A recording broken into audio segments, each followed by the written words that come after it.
శ్రీ గురుభ్యో నమః. శ్రీ మహాగణాధిపతయే నమః. శ్రీ సరస్వత్యే నమః. భక్తులారా, సత్సంగంలో భాగంగా ఇప్పుడు మనం శ్రీమద్ రామాయణం నుండి కొంత భాగం చెప్పుకుందాం.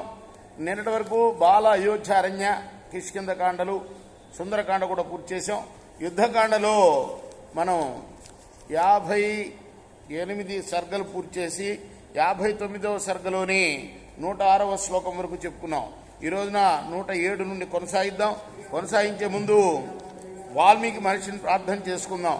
కూజంతం రామ రామేతి మధురం మధురాక్షరం ఆరుహ్య కవితా శాఖం వందే వాల్మీకి కోకిలం. సకృత్వచాపః శరతాడితశ్చ మేధార్ధ్రగాత్రో రుధిరావసిక్తః జగ్రాహ శక్తిం స్వయముగ్రశక్తి స్వయంభుదత్తాం యుధిదేవ శత్రుః.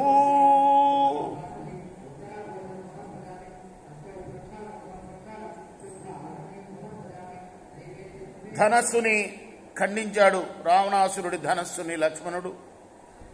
ఆ తర్వాత ఆ రావణాసురుడి శరీరం అంతా కూడాను రక్తంతో తడిసిపోయింది.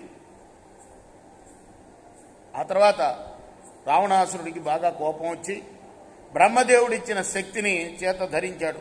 సతాం సధూమానల సన్నికాశం విత్రాసనిం సంయతి వనరాణాం చిక్షేప శక్తిం తరసా జ్వలంతిం సౌమిత్రియే రాక్షస రాష్ట్రనాథః. అది ఎట్లా ఉంది? పొగతో కూడి ఉన్నది ఆ శక్తి. యుద్ధంలో వానరులందరికీ కూడా భయం కలిగించింది. దాన్ని చూడంగానే మండుతున్న ఆ శక్తిని రావణుడు లక్ష్మణుడి మీద ప్రయోగించాడు. తామా పతంతిం భరతానుజోస్త్రై జఘాన బాణైశ్చ హుతాగ్నికల్పై తథాసి సా తస్య వివేక శక్తి భుజాంతరం దాశరథేర్ విశాలాం. తన మీద వచ్చి పడుతున్న ఆ శక్తిని అస్త్రాలతోటి బాణాలతోటి కొట్టాడు లక్ష్మణుడు. అయినా కూడా ఆ శక్తి లక్ష్మణుడి యొక్క విశాలమైన వక్షస్థలంలో ప్రవేశించింది. సశక్తిమాన్ శక్తి సమాహతః సన్ జజ్వాల భూమౌ సరఘు ప్రవీర తం విహ్వలంతం సహసాభ్యుపేచ జగ్రాహ రాజా తరసా భుజాభ్యాం. అలా ఆ రావణుడు ప్రయోగించిన శక్తితోటి కొట్టపడ్డవాడై లక్ష్మణుడు వ్యాకులపడ్డాడు. అటువంటి ఆ లక్ష్మణుణ్ణి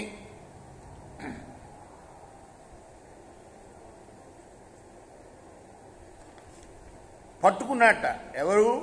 రావణాసురుడు.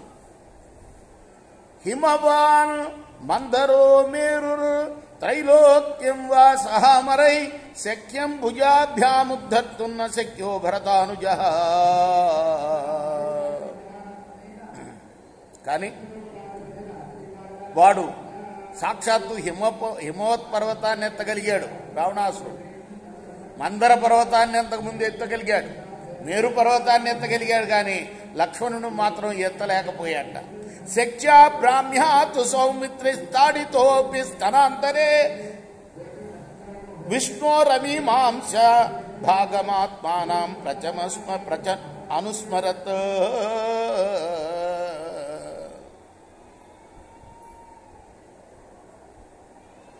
అయితే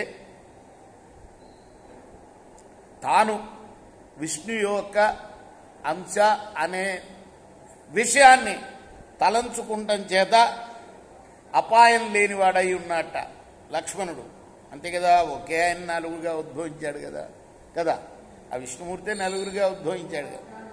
తతో దానవ దర్పఘ్నం సౌమిత్రిం దేవకంటకః తం పీడయిత్వా బాహుభ్యాం న బభుర్లంకనే భవత్. ఏమాత్రం కదల్చడానికి ఆయనకి సాధ్యం కాల రావణాసురుడు. తత క్రుద్ధో వాయుసుతో రావణం సమభిద్రవత్ ఆ జఘానో రసి క్రుద్ధో వజ్రకల్పేన ముష్టినా. ఆ తర్వాత హనుమంతుడు ఒక్కసారిగా రావణాసురుడి మీదకి దూకి వజ్రం వంటి పిడికిలతో వాడి వక్షస్థలం మీద కొట్టాడు, రావణాసురుడి వక్షస్థలం మీద. రేపు మనం 116వ శ్లోకం నుండి కొనసాగిద్దాం.